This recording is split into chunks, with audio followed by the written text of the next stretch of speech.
Hey everybody, welcome to another edition of Box Seats. This is your show where we talk about sports with comedians. Right now, the comedian who's in the building is Fig. What's cracking, Fig? How you doing, bro? How's Hey everything? man, it's a good day, man. Just came back from the barber shop. You know, they do a nice job over there, boy. That's what I'm trying to tell you. You gotta tell me what barbershop you going to, bro. I gotta figure this out. You all chefed up really nice and yeah, you look good. Don't worry about it. You can do that in the mirror later. As we wait the other guys jump in, man. First of all, man, we wait and these guys are gonna come in. You know, we waiting for talent. It looks like Amir's gonna show up. Let's talk about a couple of things, man. And I'm gonna jump into this first because you Fig X. You say a couple of things about on the the Black Power thing. First thing is jumped off is that the House Oversight Committee has invited owner Dan Snyder and NFL Commissioner Roger Goodell to testify at the hearing. Basically, it's all about the hearing about pertaining to the emails and stuff like. Oh, first Amir's in the building. Amir, what's good, bro? How you doing, sir? What's going on, gentlemen? How y'all doing today? We're doing all right. We're doing all right. So we talking to get ready. I was getting ready to throw it to Fig, ask me what his thoughts are about the NFL is now being investigated with the House Oversight Committee. And looks like the Congress and the United States government is getting ready to dive in on how the NFL has been handling and the treating of women, minority players, all the above. You know what I mean? Looks like the United States government is getting ready to jump in.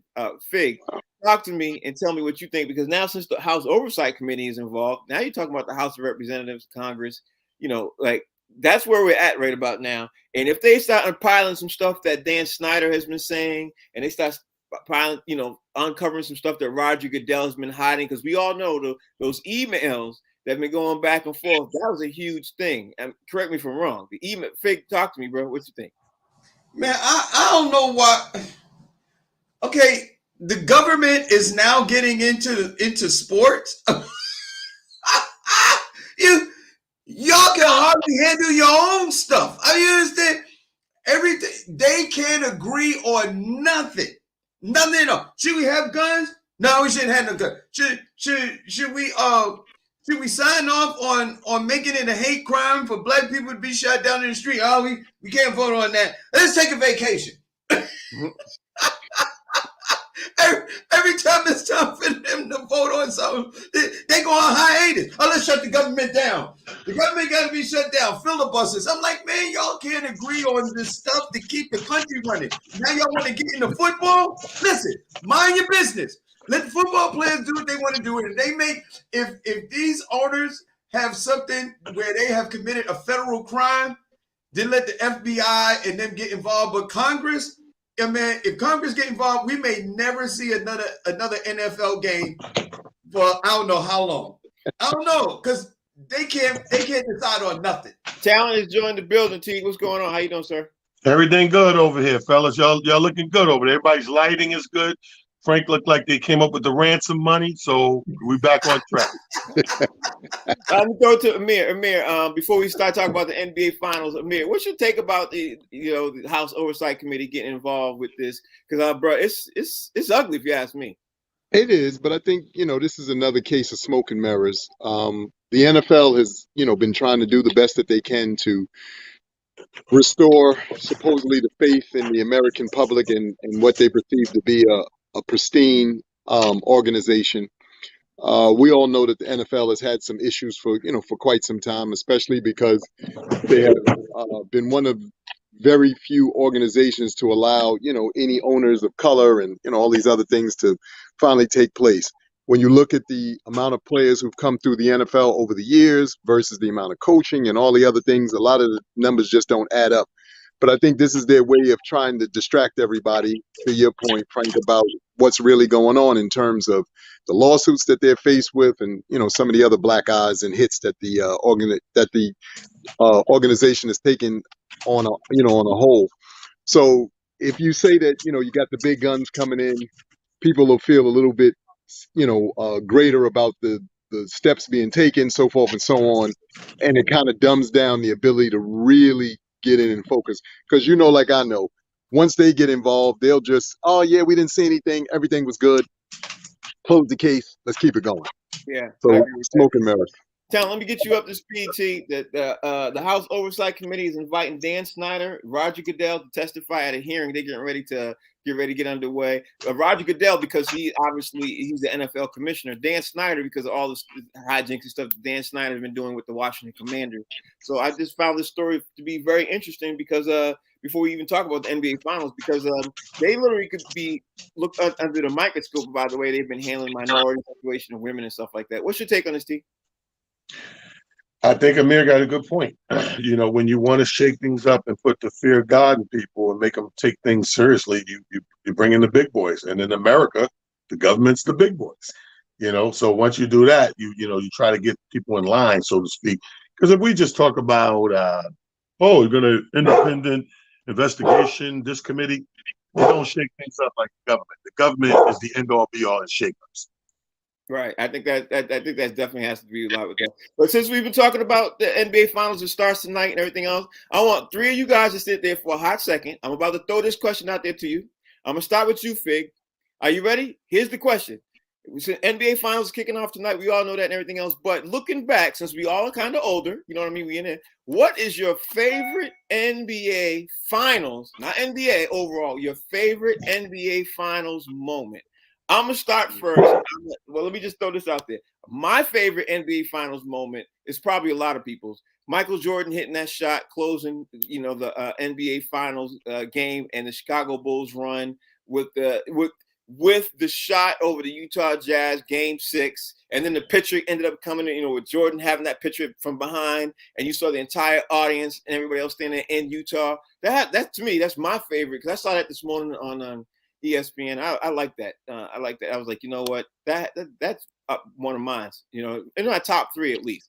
My favorite NBA Finals moment. Fig, what's your favorite NBA Finals moment? Throughout all the years that you can remember, you know what I mean? So I don't even want to put words in your mouth because there's a lot of stuff out there that happened in the NBA Finals. You know what I mean? What's your favorite NBA Finals moment? You put it out there, man, and at first I thought you were going to say, what was your favorite NBA Finals? Like, right. Which one was your favorite? Right, but I didn't. Moment. Right. Oh, man, that's big, man. If just the first thing that came to mind, man, I know this is going to sound crazy, is when KD finally joined Golden State, and they were going up against LeBron James and the boys and stuff like that. And they comes down, man. And LeBron is guarding him, and KD stops about 30, maybe about 35 feet out behind the 3-point line. And he just pulls up.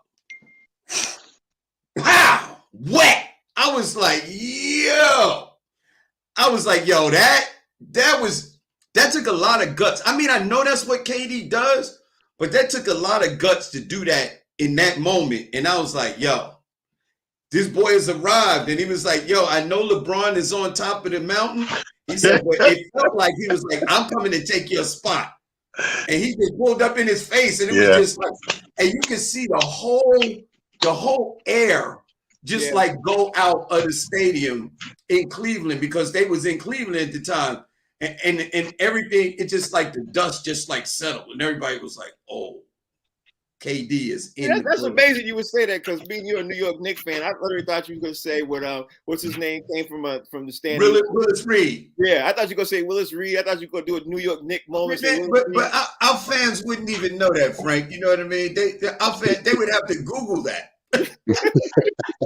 That's true. So let me get the other New York Knicks fan up in the building. Amir, what's your not favorite NBA Finals matchup? Your favorite NBA Finals moment? The Figures picked a good one too. That's a good one. Favorite NBA Finals moment would have to be for me. To be honest with you, it was watching KG do everything to win that championship the year he won it. at the time, obviously my brother was no longer here, and KG was, in a new space, and I just remember the media and everybody dogging him about, having stayed in Minnesota for so long, and to see him finally get that chip, and to see him finally, get that monkey off his back, for me was a great moment, because I had vested interest in him only because of, the connection. So for Right. me, it was watching him, finally get his chip. That was Right. Well, I have to say, big to me. Amir, that's my second favorite one. I was literally battling in my head first and second, but the first one to me has to be the Jordan thing, because his dad had died, and I mean all the stuff he was going on. The picture was taken back. That's to me like it was iconic. So the other New York Knicks fan in the building, big huge New York Knicks fan. Your favorite NBA Finals moment, bro? Favorite? Well, first, not matchup. Moment. First of all, they took both my joints. Like I was literally, bouncing between those two things: the KG Boston joint, and definitely the KD hit over LeBron, because LeBron, they was mano y mano. I was on a cruise ship, dog. Like that was gonna be my number one, but since Fig took it, I'm gonna go and change it. My thing is gonna be the smartest thing I've ever seen in the NBA Finals. Magic Johnson was on the Lakers, and I forget, it escapes me who the actual team was. They were battling the chip, but it was to the wire. It was one of those to the wire games, one of those to the wire series, and they had came down, and the Lakers had scored, so they went up 1 point or two, and then somebody got a rebound. Now the clock is ticking; it's only like 5 point something, whatever, when they get the rebound. But Magic gets the rebound and just rolls the ball all the way to the other end of the court. I don't know if y'all remember this shit. And the ball just rolls slowly, and the clock runs out, and they win. That was the smartest thing. Like, who in the hell is thinking about that in the heat of a game? Like, everybody else holds the ball or try to do something with the ball. Magic got the rock. Clock was still ticking, and just did a perfect roll down the sideline, and the ball stayed in bounds all the way to the other end of the court. And when it went out, it was like 0.4, 0.5. The smartest basketball IQ moment at the end of any in NBA Finals. I'm gonna go with that one, the smartest one. Number two definitely gonna be what Fig said, and number three will fall into place with KG, because that meant so much. Those two that they named is sometimes it's not that your move is astronomical, is when you make that move. Mm-hmm. I agree with that one. I agree. Okay, I'm gonna hit you all over the head with another headbanger. I hope you all got your thinking caps on, because, like I said, the NBA Finals is tonight. The Celtics are playing Golden State Warriors and everything else. Since we talk about NBA Finals and everything else, what is your favorite NBA Finals letdown? Meaning, obviously, what would you watch it and you was like, "Oh, this is great. I can see this happen."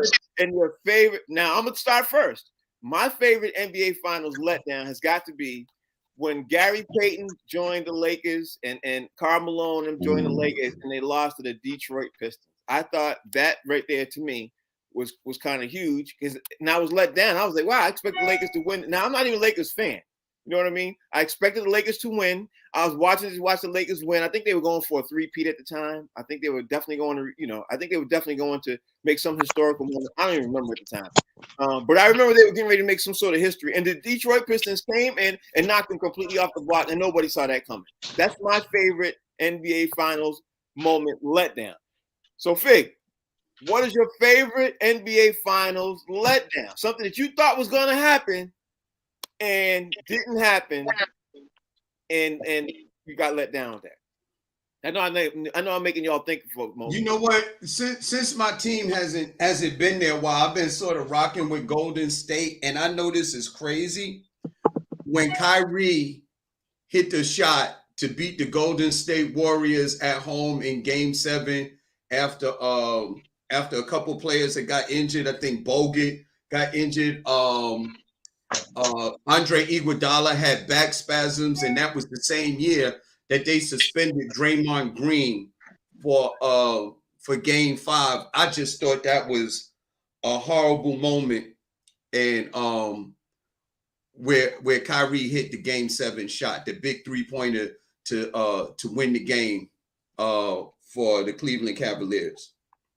That's a good one. That's a really good one. Somebody in the comments picked up put the moment when Allen Iverson stepped over Tyronn Lue. I have to admit, I love that moment too. That was up. That's definitely my top 5 because I thought the Lakers was going to actually lose to the Sixers. I like that one. I'm gonna start out the next one. Amir, your favorite NBA Finals letdown, and I know you got a couple in your head. You follow NBA, involved in the NBA. What's so funny? For me, it was the year that the Portland Trailblazers lost to Chicago when they had Clyde, they had Oh, yeah. Robinson, because they had a squad. They had a squad, and I just thought that they were going to be able to match the energy. They had a team, and I just thought that they were going to be able to do it. And to Michael Jordan's credit, because we know, what Mike is capable of. He showed us once again why he was one of the baddest men on the planet and one of the baddest guys to ever play the game.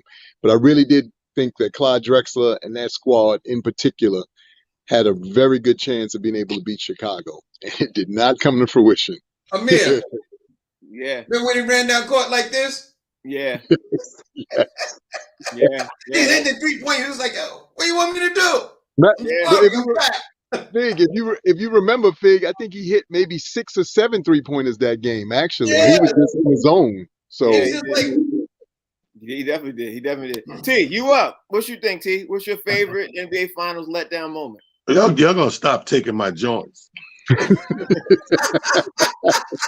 feel like I'm in a comedy club and the comics before me keep stealing my jokes. I'm gonna have to go with that year with Shaq on Orlando. With Nick Anderson at the foul line. Ooh. Oh, that's a good one. Yeah. I wasn't even an Orlando fan, but I was, like everybody else, in amazement of Shaq and what that team put together that year and how they was just this phenom of a fast-growing young team, young Nick Anderson, Dennis Scott, of course, Penny Hardaway and Shaq. And they in there making a mockery of the league because they're way ahead of their time. And it come down to these free throws. And you're one of your prolific top shooters. Because it's one thing when you get caught in that predicament and the guy's not a shooter and it's like, whatever. You just cross your fingers. There was no finger crossing because this guy was the guy. He was the shooter. Yeah. It was Nick. It was nasty Nick Anderson, and he missed free money, and it cost the chip. That had to be the biggest joint of me watching. Yeah. I can't. You know what? I forgot all about the Orlando's match because that was the year when Jordan had just come back for a hot second. He had literally come back at the end, and Orlando ran past him. Nobody even talks about that. And so, all right. I remember that, Frank. I do. That was big. Yeah, that was too. When they won that series, it was like their title, and I think that's what the problem was. Yeah. When they beat it, sometimes when you get over the hump of that big team that you're trying to beat, and you go on to the finals, you don't end up winning. Yeah, they didn't win that year. They celebrated way too much by beating Chicago. Man, they had a parade. Yeah. The funny thing is, Chicago, Mike had just come back. He wasn't even in 30 days. It was interesting. All right, so this is the next one, man, which is kind of, I already know what y'all going to know what I'm going to say. I'm going to ask the question anyway, but what is your favorite, because Fig tipped it off earlier, your favorite NBA Finals matchup all time? Favorite NBA matchup all time. I'm going to tell you all my favorite NBA Finals, and y'all not going to be surprised. Favorite NBA Finals matchup all time, 84-85 season, year after Magic and the Lakers win. Larry Bird Celtics come in and literally come in the following season. Obviously they won the chip. That's my favorite NBA Finals matchup. Was the first year the Celtics ended up playing the Lakers and ended up winning. That's my favorite, obviously because I'm a fan, but more so because of what was happening behind the scenes to build up to that. Because Magic had just won maybe 18 months previous or 14 months previous. He had won literally the NBA Finals. He had won the championship. You know what I mean? But he had lost the NBA Rookie of the Year to Larry Bird. So that's my number one. And my number two has got to be, without a shadow of a doubt, and this is a tough one, it's got to be Chicago against Portland. And I obviously for everything that Fig said earlier. That's my favorite. Fig, you are a Knicks fan to death. If you don't say the New York Knickerbockers in the finals, no, I'm just playing. Man, listen, it's kind of funny, man. Back in the day, I was a big Clyde Frazier fan. And that's when Pumas came out. I remember begging my mom to get some Pumas. I got to get me some Pumas. These are the sneakers she said, how much they cost? I think it was $20. I ain't spend no $20 on those sneakers. $20. Yeah. I ended up getting them though, man. I had to work myself to get up half the money. That was a rule in my family. But Clyde Frazier and the boys, the Earl Monroe and the Bush and the boys, when they finally won that game, man, I know Willis Reed wasn't available.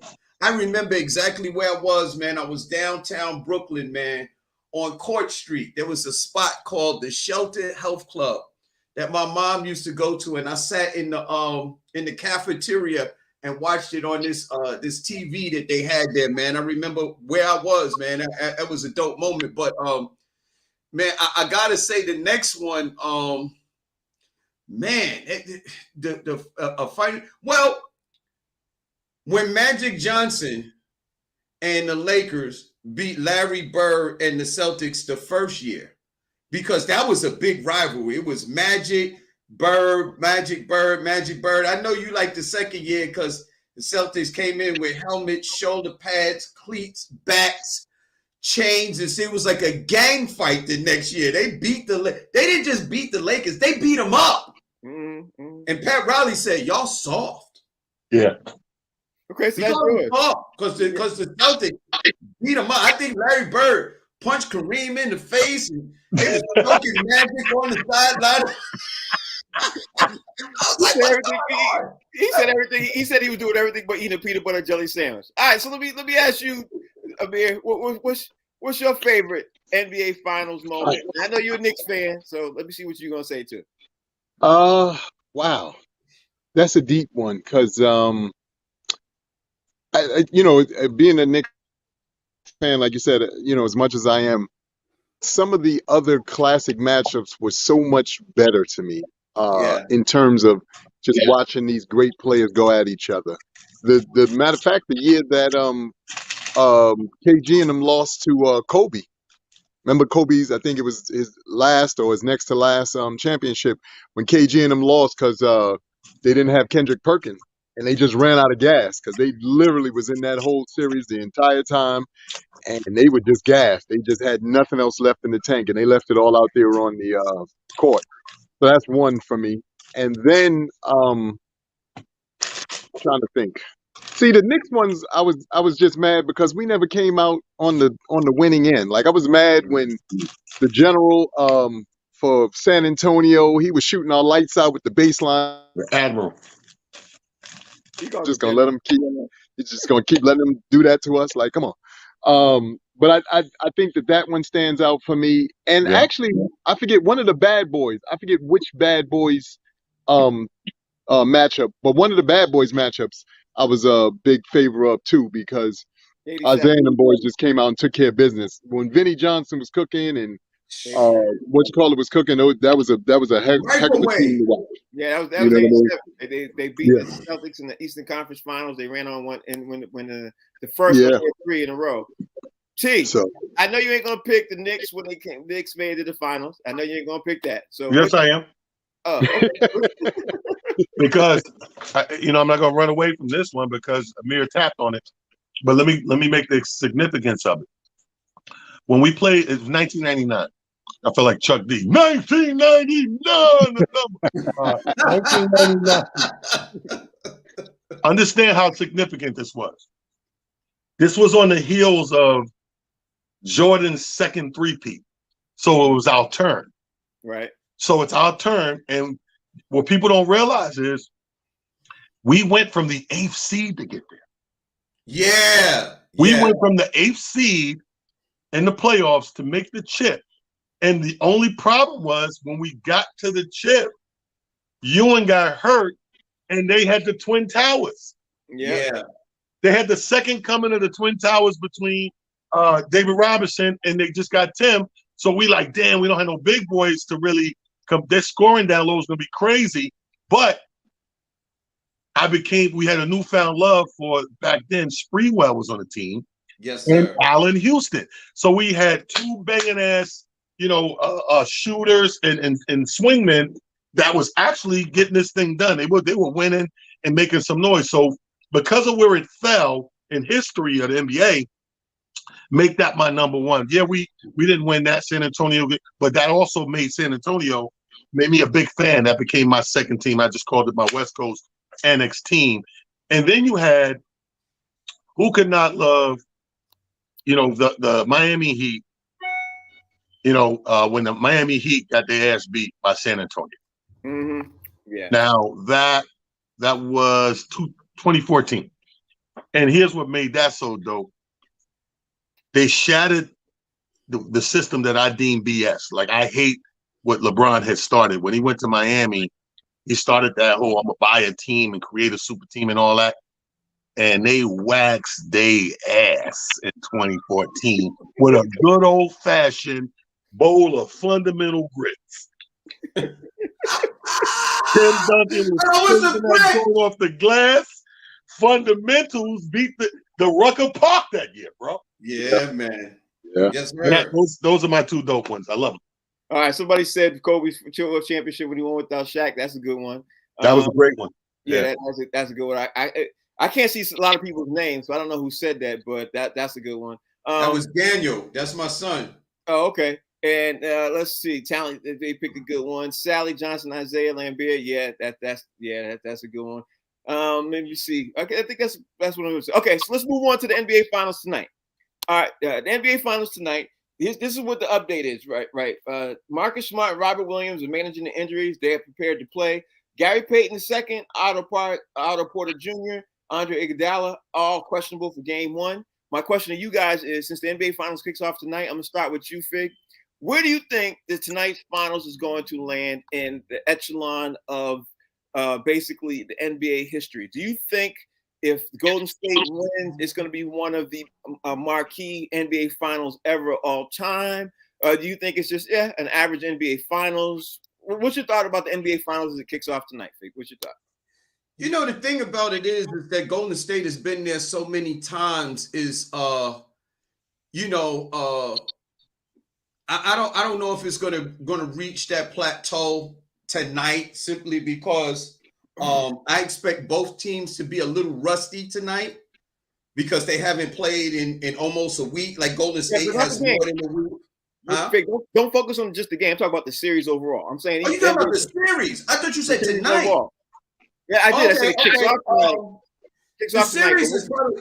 Look.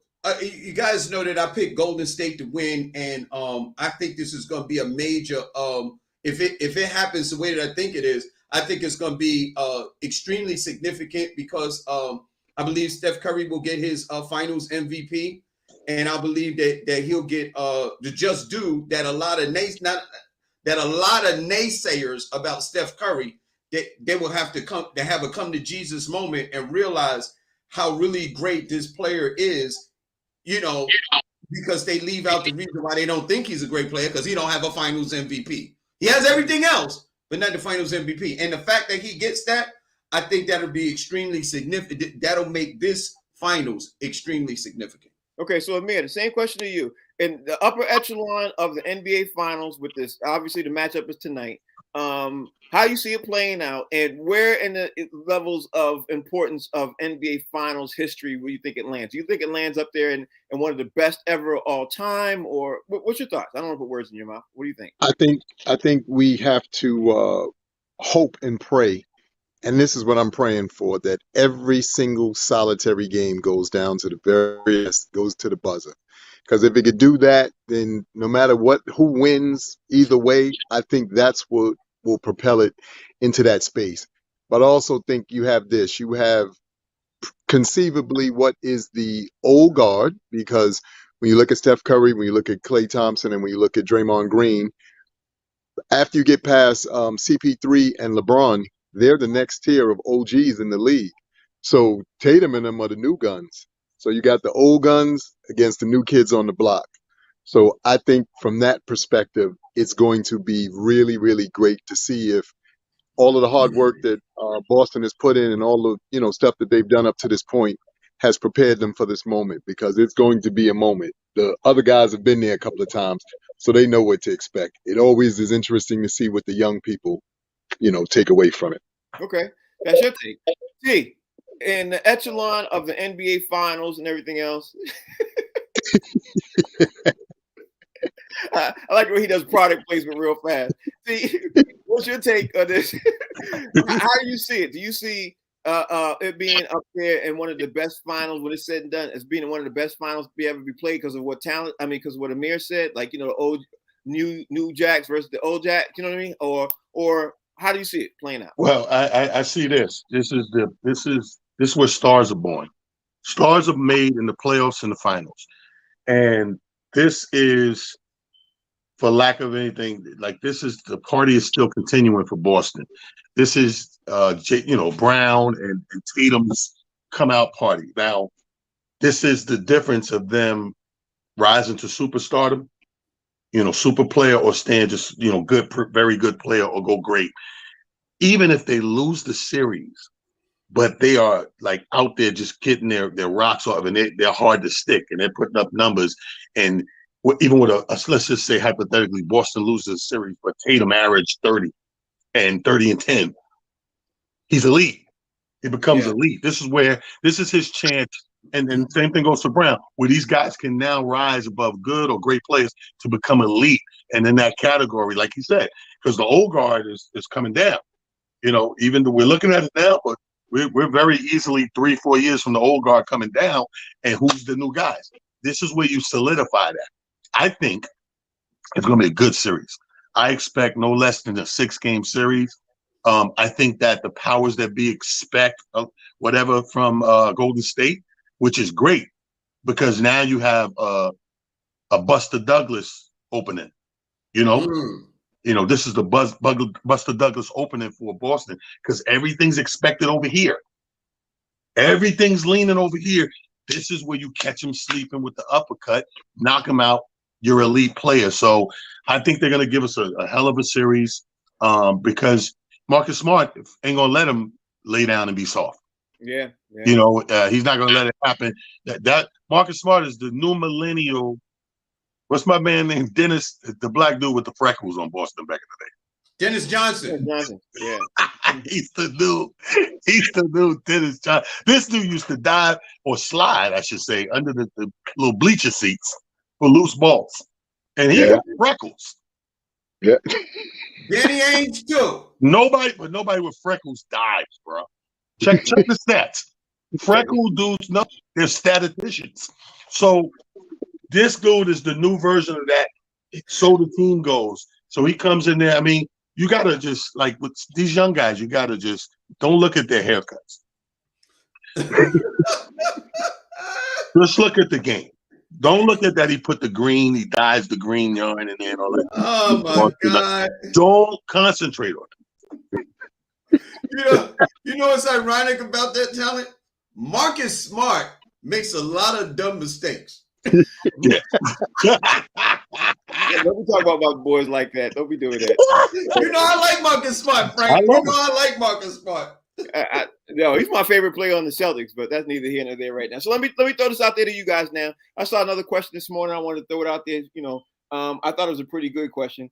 Kevin Durant and Kyrie Irving right now, they obviously are sitting at home watching the series and everything else. But Stephen A. asked this morning, he was asked, who do you think regrets leaving their team more? To me, I thought it was kind of obvious. I thought it was Kevin Durant, probably more obviously regrets leaving Golden State more. But I heard a lot of, Kyrie Irving regrets also leaving too. I heard a lot of take on that too. So I was like, okay, well, this could be a good debatable question. So I'm going to throw it out to you, Fig, because both of their teams, Kyrie was on the Celtics, KD was on, obviously, Golden State and everything else. Both of their teams are in the finals. So if you had to pick, who do you think regrets leaving their team more? Kyrie or KD? You know what? I don't know about KD. I don't think KD would ever admit to being upset about leaving the team. You know what I mean? Because he generally had beef. You know what I mean? He had a little situation with Draymond Green and stuff like that, whatever. So and it wasn't just about the ball or whatever and stuff like that. Draymond told him, "We don't need you." And he called him the B word. You know what I mean? So for that reason, I don't think KD will have sour grapes. Now, where I'm gonna go with Kyrie is gonna be a little past Boston. I think Kyrie really regrets leaving Cleveland when LeBron James was there, because while he was in Boston, he sort of alluded to that fact where he felt like, this whole leadership of a team is more than I actually thought it was. And, I was young and I probably shouldn't have did that. And I think he really regrets leaving Cleveland when LeBron James was there, because if not, I imagine that he thinks they could have won a few more, at least 2 more. They probably could have. Amir, you heard the question. Kyrie Irving leaving the Celtics or Kevin Durant leaving Golden State? Who do you think regrets leaving more, in your opinion, being that both teams are in the finals right now? I think it'd probably have to be KD. And I think it's only KD because the cohesiveness or the cohesive way that he was able to blend into that situation, coming there, like I said, be the cousin that comes in from out of town because you keep getting jumped at the park. So your big cousin comes in, helps you, they like you called your cousin. So, the way that transition seemed to happen, I feel like, when you start talking about Kyrie in Boston, a large part of the issue to, the point that Fig made is I just don't think that Kyrie was ever able to ingrace himself to the team and to the system and get those players in particular to, work cohesively with him. And to be fair, it seems like Kyrie has been having that issue ever since he left Cleveland. He doesn't seem to be able to figure out a way to say, okay, you know what, this is Frank's skill sets. Let me, figure out how I can incorporate that. Same for a talent, same for a Fig. And I think that's Kyrie's biggest challenge. Is not his, basketball acumen and, how he plays the game. Obviously, we know he's great at that. But he's got to figure out how to let other people be great too. And he doesn't seem to be really good at that. Okay. So I think, Katie. Okay, so that's his take. Amir's take. See, you heard Fig, you heard me, you heard Amir. What's your take? Kyrie Irving leaving the Celtics or Kevin Durant leaving Golden State, being that both teams are in the finals right now? Who do you think regrets leaving more? Well, I think it's obviously Kyrie, because they're both upset, but Kyrie be fasting, so you upset and hungry. It ain't nothing worse than have to be home watch these finals looking for a bag of chips. Like, everybody else got quesadillas and tacos. Ooh, you sit on it. I have another water. But all jokes aside, the only reason I think that it would be Kyrie for real is because the mentality of the two. I think that KD don't look at Golden State like they helped him. I think he looks at that. He's the cockier one of the two about his skills. So KD looks at it like he helped them get another couple of chips. That's how he looks at Golden State. He doesn't look at it like they helped him. I think Kyrie, on the other hand, only had that one. And you had that one. Anybody that gets one chip or any chips with a guy like LeBron, you look at it different. You look at it, it's all forever going to be looked at LeBron first. Even though Kyrie, we've seen it, he was that guy in that series and, brought it home. The masses are going to, if you're next to LeBron, unfortunately, they're going to look at it like that. It's like being a smaller son next to the son. Right. It's like the big son's always going to get it over because of the notoriety and his fame. So for that reason, I think Kyrie may be a little more bitter. And you got to factor in also, he's the bad guy for the Brooklyn thing right now. For not making it this year, he's the bad guy in most eyes.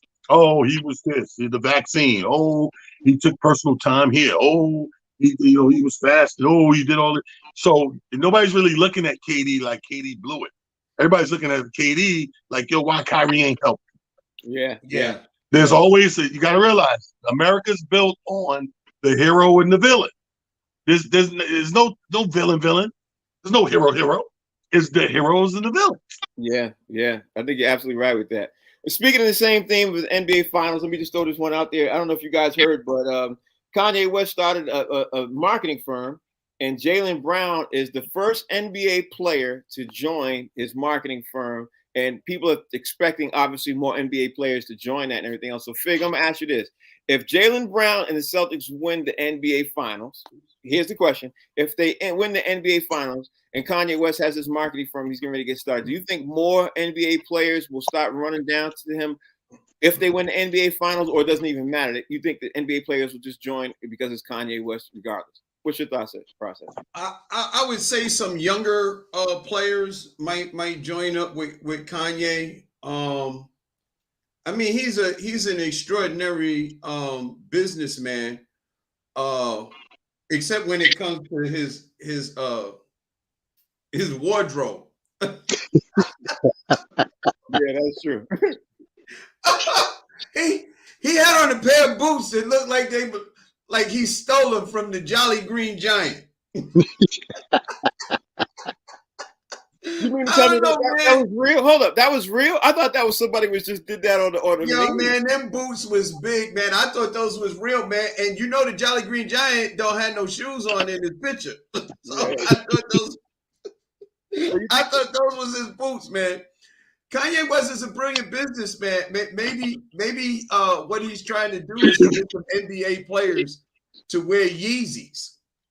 I don't know, man. I don't listen, I like Kanye's music, and beyond that, I'm not interested in Kanye's choices. They're all suspect. Okay, that's his take. Amir, what's your take, bro? Do you think the NBA players are going to start running behind Jaylen Brown if the Celtics win to Kanye West's marketing firm? I don't know if that's going to do it just yet. I think he still has to do. Jaylen Brown, again, youth, 25 years old.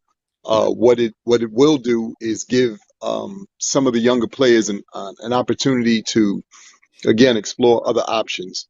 For so long, a lot of what we've seen has been old guard. It's been, a plethora of, the same kind of endorsements, so forth and so on. I don't even know if y'all have been paying attention, but if you've seen that Hulu commercial, Ja Morant, and I had to think about it, I was like, Ja, I don't know if that was a good one, because we know what's my man in Portland. He did that same. Oh, Damian Lillard. We see what his life is like now. So I'm like, I don't know if you want to be, jumping. So maybe, Kanye is giving, trying to give these guys a different space to be in, to use their creativity and allow them to, build, market, and build on their own, just utilizing his platform as a way to do. So we have to wait and see. T, what's your take? You think Kanye West is going to get a lot more NBA players if the Celtics win because Jaylen Brown is his first client? No. I mean, if it was me, I know a couple. This rumor mill got a couple of the young boys in the NBA. They're going to sign with Granddaddy IU company and Redhead Kingpin. They got a company too. So people are, like you said, options. Give these guys some options or whatever. But like you said, the young dudes, absolutely, because hip hop's impression on the youth is great. So it's a smart thing for him to do business wise, because and we know it ain't like Kanye's most likely hands on. He got people in place, qualified people in place. It makes all the sense in the world to give these young cats, because the NBA just gets younger. It doesn't get older; it gets younger. You're drafting every year. You know what I mean? So it's a very smart move. So yeah, I think he's going to get some young faces and athletes to jump on board, but just because they're fans. That's the impression of music and pop culture and hip hop. So he's going to do what he got to do. Now, if you're real smart, what I heard is the veteran players are putting in a clause that they get to get a free copy of the tape of him and Kim Kardashian. Yo, Frank. Hey, Frank. Hey, listen. If they really want to do something, who they really need to be following right now? LeBron James. I just heard today, man, Forbes magazine has named LeBron James the first active basketball player to be considered a billionaire. LeBron James has hit the billionaire status, and he's still an active player. So if you want to follow somebody's business acumen, you follow LeBron James. And this is another little tidbit, and I'm letting it go. LeBron James signed his deal with another hip hop company, and a lot of people don't know because it's quiet as it kept. LeBron James signed his deal with the Lords of the Underground. I walk into Amir. I walk into these. You see this, right? I walk into. Hey, Frank, don't be like that. It could have been the Fuchs-Nickets. It could have been. Or the Jabberwockies. Remember the Jabberwockies? So let me get this thing moving. I want to talk about some NFL stuff. First, before I even jump into it, man, I'll just take a pause and just say that prayers up to Marion Barber III's family, because Marion Barber is running back for the Chicago Bears and Dallas Cowboys. He died last night at age 38. Cause of death is unknown. Sorry to hear about that news. So we want to obviously send a RIP moment to him and everything else. But let's jump into this, man. I'm gonna start with you, Fig, and let you guys know that Kyler Murray, the Arizona Cardinals QB, finally showed up for the OTAs, which everybody was like, he ain't showing up. He showed up for the OTAs. So I'm gonna ask you, do you think that was a ploy for Kyler Murray that he did decide to show up, or do you think he's trying to do a backdoor movement and try to get traded? What do you think about what's going on with Kyler Murray, Fig? The thing is that he's been getting so much bad press. I think that's why he showed up, just to offset some of the bad press that he was getting, because we know that he wants another deal, and OTAs are voluntary, so there was no reason why he needed to show up. Like, he's been there for a couple of years. He knows how the system runs and stuff like that. OTAs are voluntary, and they're really for the younger players, to really come in and show themselves, to be extremely committed and whatever and stuff like that. I don't even know why a veteran would have to show up to OTAs, or why people make it a big deal. If it's voluntary, that means you ain't got to come. Mm-hmm. Yeah, it means that is what it means. But most players do show up. Amir, what's your take? Do you think Kyler Murray was doing some type of ploy? Do you think the Arizona Cardinals are happy? What you think now you look at the whole overall scheme that he showed up finally to the OTAs? What you think? I think it's a combination of both. I think he understands the space in which he's in. Like you said, the man's in contract negotiations. Look, no matter how great a player you are, or whatever the case may be, if organizations feel or think that they cannot trust you, meaning you won't show up, you won't become a part of what's necessary in order to make that organization great, and it starts with leadership. We all know, we're all fans of football, the quarterback is the leader of the team.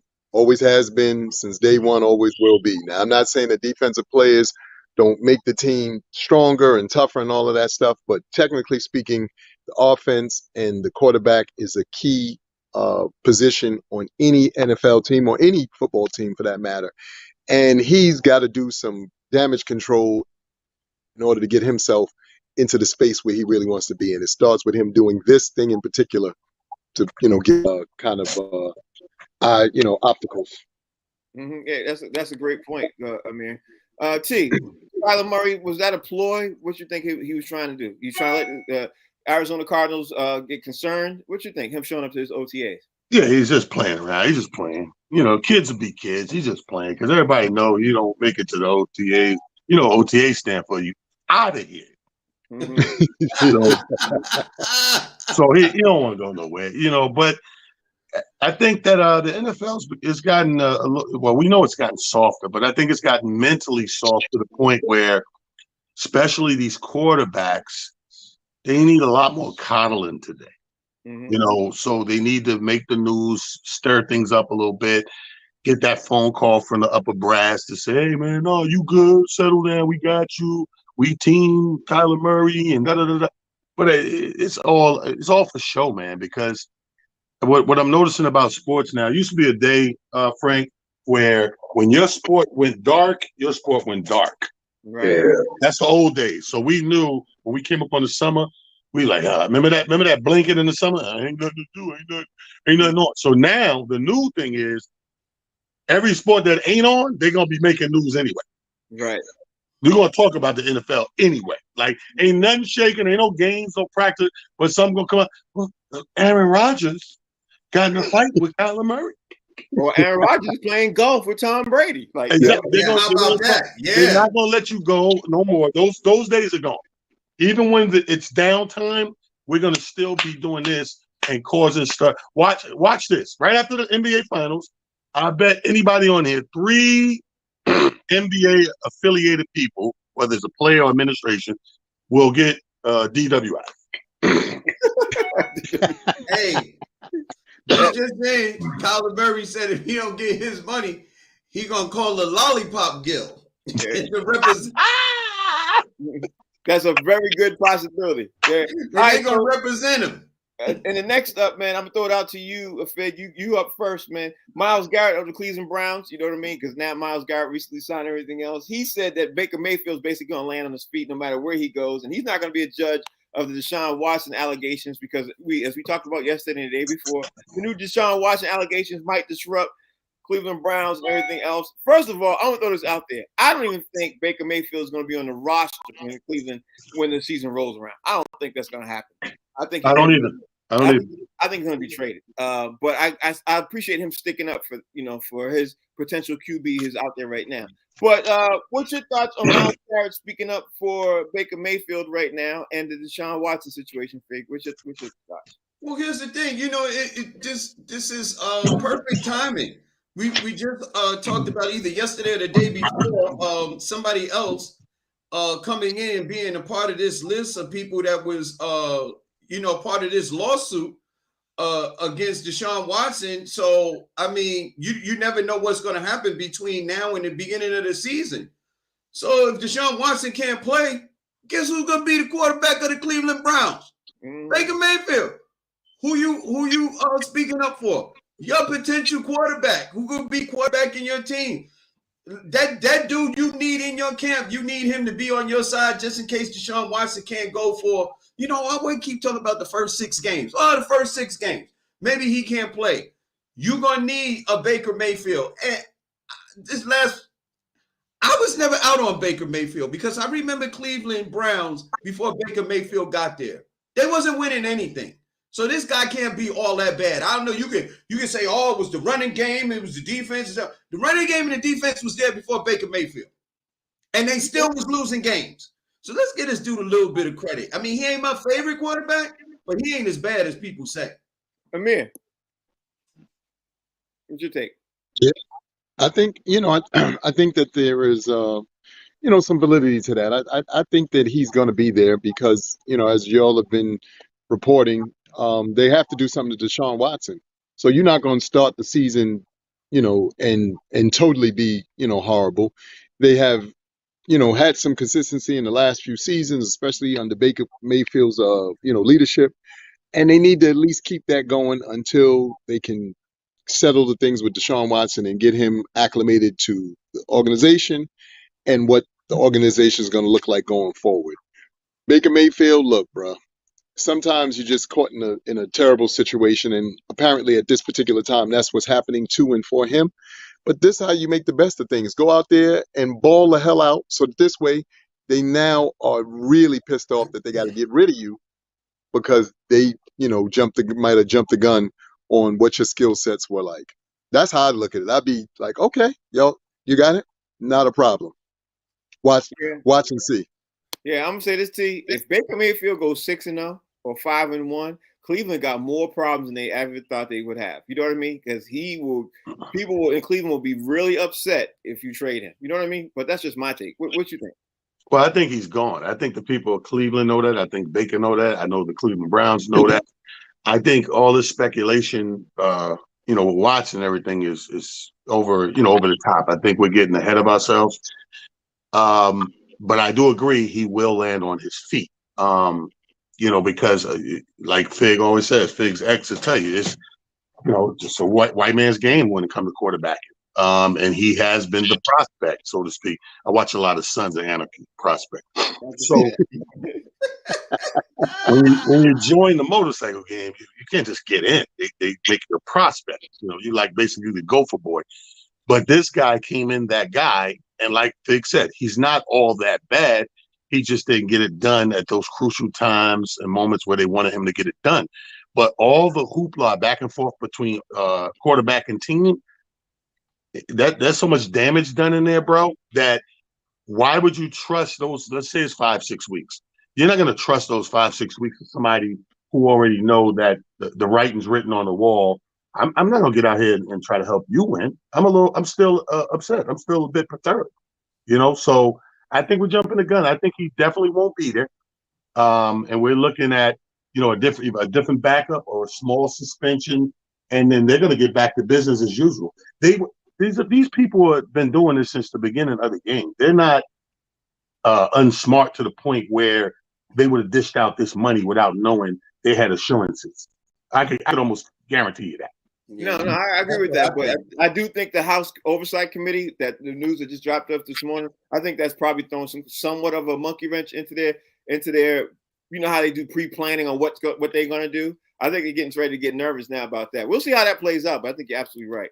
All right, so that's the show. Before we roll up out of here, I want y'all's picks for Game 1 tonight.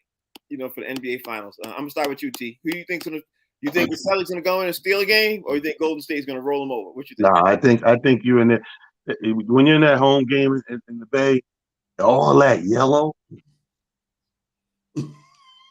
So you think the yellow's gonna be like Green Lantern? He's gonna take them out. It's like you think Heckle and Jekyll could beat Big Bird at his house. It ain't gonna happen. All that yellow, bro. That yellow's crazy. So I got them Game 1,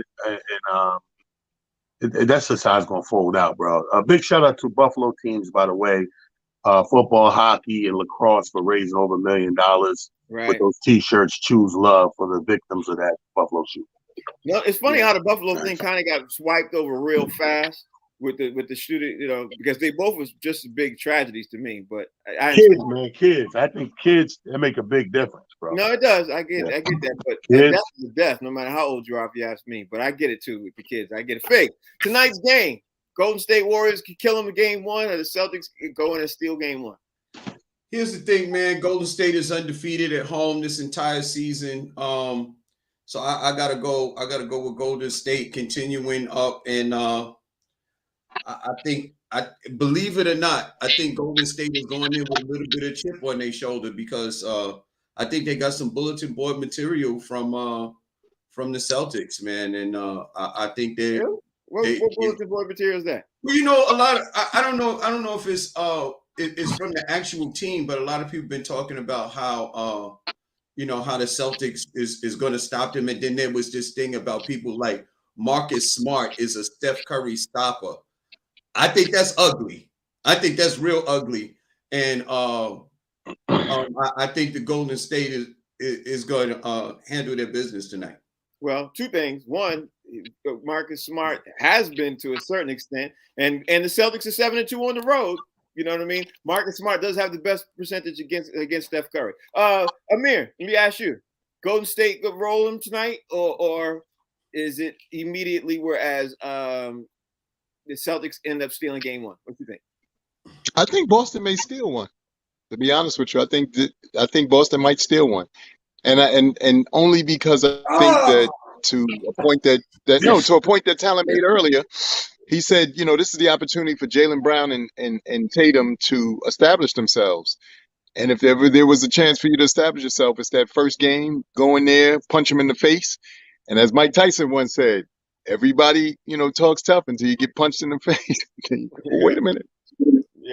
So.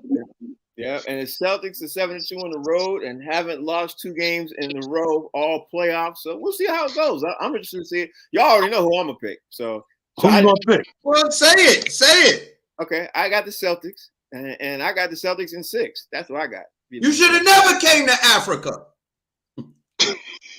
I don't even. This is your chance to make some money, Frank. I'm giving out 2-1 odds. Yeah. What's that mean? I don't even understand. I don't bet, so I don't. What's this 2-1 odds? Okay, so if you bet me $50, right, and you win, you get $100. Oh, really? So I'm betting my $2. I get 2. Say what? If I bet you $1, I get 2. Yep. That's how it works. 2-1. So how's the bet go? Do you got to bet before the game or before the game? Yeah. You can't bet after it's over. Hold on. No, I'm saying, do you have to? Are we betting on the series? Do I have to bet after? Can I bet after tonight's game, or do I have to bet for the series? Before the. You got to bet for the whole series if you want, or you can go game by game. I'm not scared. Ooh, I like this. Yeah, I know. Scared. You know what? Talk it over with your wife. Yeah. You know, I was about to say that. It's a big financial decision. Talk it over with the house. My wife will let me bet. Hey, Frank got children in college. He can't bet a whole $50. Are you crazy? I'm trying to tell you that's a book. I can't do that if I That's lose. a book. That's a book. Yo, that's the show. We ran over time, man. We gotta be out, man. Y'all, that's Talent. That's Fig. That's Amir, man. Thank you for joining the show today, man. I appreciate you. You got it, baby. Y'all, tomorrow we do the recap of the finals, and we talk about a lot of other stuff, man. You know, this is what we do. Box seats at the show. These are the comics, and we talk sports. Thank y'all for watching. We'll see y'all tomorrow. Peace. Peace. Yes, peace.